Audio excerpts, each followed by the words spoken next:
What we're dealing with, of course, is wool in Yorkshire. Leeds was once a powerhouse of the Industrial Revolution, built on industries like wool and engineering that drove the city's rapid rise. But when this success began to fade, Leeds faced the choice: stand still or change. So how did the city reinvent itself? The answer takes us to this building in the city centre and to a couple of penny presses.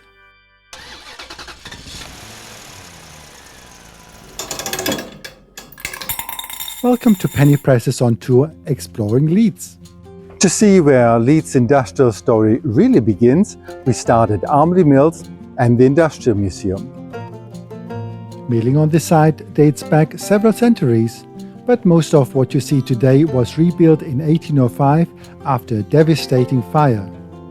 At one time, this was the world's largest wool mill. Commercial operations ended in 1969 and it reopened as a museum in 1982. Inside you can explore the wool manufacturing process. Now, initially it looks as though you could use it, but if you tried, you find it breaks quite readily. What this machine does, it strengthens it. This machine from 1904 is called a spinning mule. It takes the loosely twisted fibers and draws them out while spinning, producing strong yarn ready for warping and weaving. Here is a warping machine preparing parallel threads for a weaving loom. This checkered loom next to it was used until 1980. It was capable of producing extremely complex designs. Quality work from Yorkshire. Here's the finished woolen cloth. Fancy a 1933 style suit made from real Yorkshire cloth? Then get your measurements taken. Next, visit the Park Cross Street factory. Here you can observe skilled cutters working on lay-up tables. Just across the aisle is the sewing department.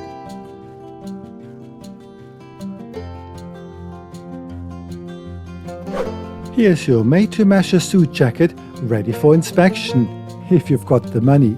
I think I would have been quite happy clocking in and working here. Innovations in manufacturing didn't just improve production, they also encouraged the growth of a strong local engineering industry, supporting further economic expansions.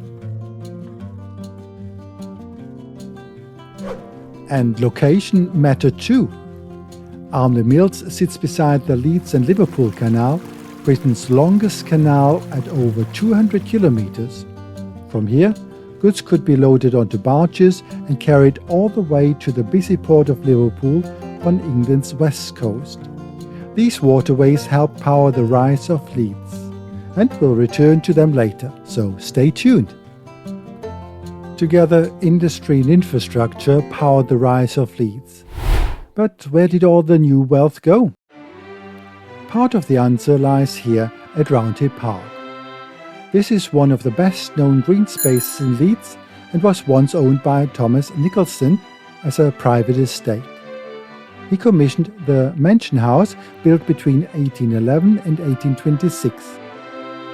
Designed in the Greek Revival style, the Mansion House reflects the confidence and ambition of the period. Today, the Mansion House has found a new life as a restaurant and also an event space.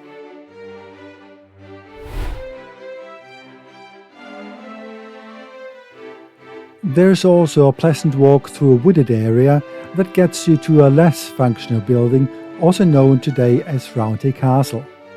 Nicholson built this small castle folly, another sign of the confidence and prosperity of the age.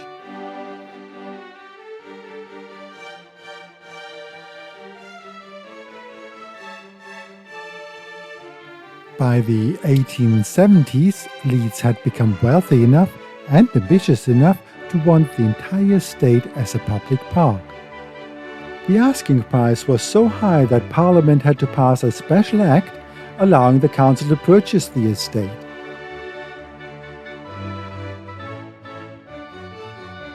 It is probably hard to imagine today, but when Prince Arthur, one of Queen Victoria's sons, opened the park in 1872, around 100,000 people filled these grounds. More than 150 years later, Roundhay Park remains one of Leeds' favourite green spaces. One of its highlights is the canal gardens, built around a long rectangular pond. In landscape gardening, features like this were often called canals, which explains the name. And if you are into tennis, there are even 3 courts. Yet not everybody shared in this prosperity back then. While some people enjoyed parks like this, many others lived in very different conditions. Rapid population growth created serious housing pressures, and rows of back-to-back houses like these became home to thousands of Leeds residents. Some have since been transformed into real gems. The clothing and textile industries supported Leeds well into the 20th century, but this success story couldn't last forever. What happened when they disappeared? Mills such as Low Hall Mills in South Leeds were forced to close. The main 3-story section of this mill dates back to 1874. Originally built as a flax mill, it later operated as a wool and cloth mill for over a century. But by the late 20th century, many of the industries that had made Leeds famous were in decline. Unemployment rose and people moved away in search of work. At this point, the city would easily have gone the way of many industrial towns. So, why didn't it? So, how did Leeds respond to this industrial decline? One of the best places to see this is right here in the city centre. The Corn Exchange was purpose-built and opened in 1864 at a cost of £360,000, or roughly £40 million today. It was built to provide a weatherproof, grand space for farmers and corn merchants to sell grains, replacing an earlier, smaller building. Its unusual oval design flooded the trading floor with light while protecting the grain from direct sunlight. It became the principal corn market in the north of England. However, its importance declined, and by 1969, the exchange was operated for just 1 day a week, and the building fell into disrepair.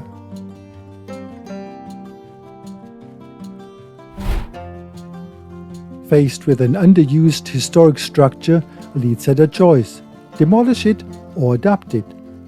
The decision was made to redevelop the Corn Exchange to change its original purpose.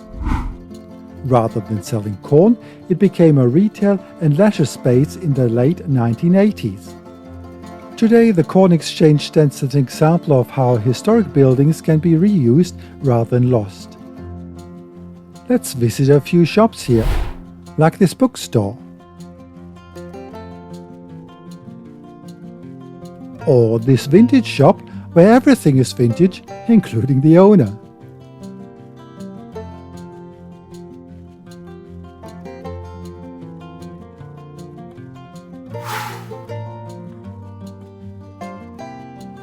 As a good tourist, I also had to get a proper Yorkshire souvenir. Reusing one historic building is one thing, but what about the rest of the city? Not far away in the pedestrian area is the historic County Arcade. Built around 1900, it is one of the city's most elegant historic shopping arcades.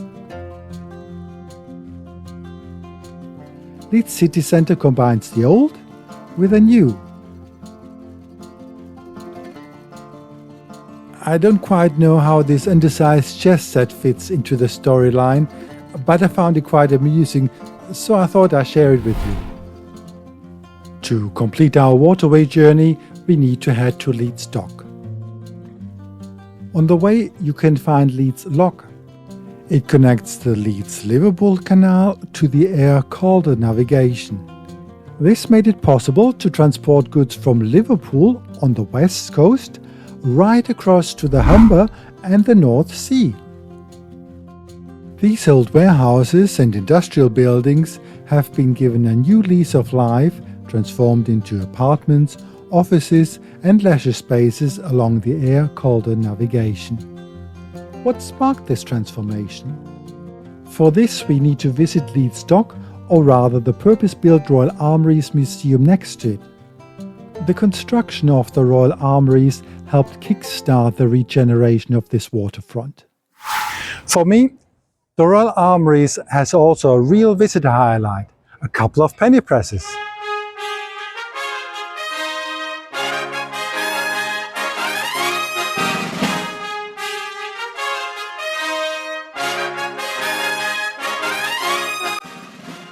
The first penny press is located at the ground floor, next to the gift shop.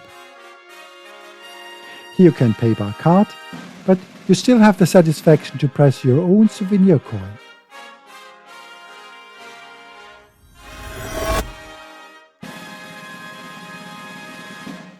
For the second penny press, I had to climb up the stairs, winding around the Hall of Steel.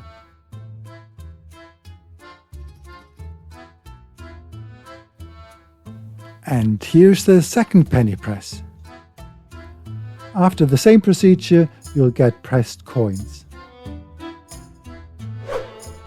And here's my selection of the two penny presses. More normal visitors would probably find this elephant armor more interesting, I dare say. It is an incredibly rare surviving example of mail and plate armor made for an elephant, dating from the 17th or 18th century.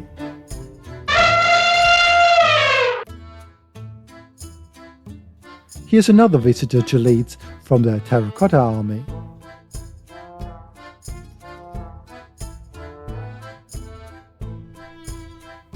Did you know that Leeds also boasts a traditional Japanese tea house? The screens are made of rice paper and the flooring is covered with tatami mats. So, what did Leeds do to stay relevant? When the wool and textile industries declined, the city found new ways to grow, building a diverse economy that includes manufacturing, finance and legal services, and culture. Perhaps the lesson is that what makes you successful today won't necessarily be what carries you into the future. Thanks for watching. If you enjoyed this video, please like, subscribe and share. See you in the next one.